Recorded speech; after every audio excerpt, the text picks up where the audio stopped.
In this video, I want to show you how to remove your Braeburn thermostat from the wall in case you need to replace the batteries. So to take your Braeburn thermostat off the wall, what you want to do is to hold it this way, okay? And you want to gently pull it out.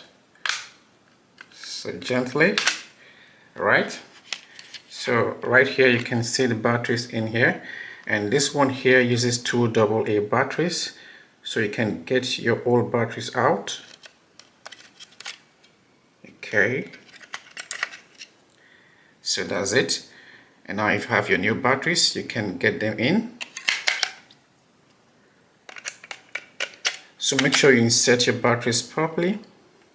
Okay, and now you want to get it back to the wall, so hold it this way and make sure you align these holes here with this ones here. Okay, so let's get it back in. Okay, push it in place. So that's how to remove your Braeburn thermostat from the wall and replace the batteries. Okay, so that's it. I hope this video helps you, and if so, please consider subscribing to my channel for more videos like this. Thank you for watching. See you in the next one.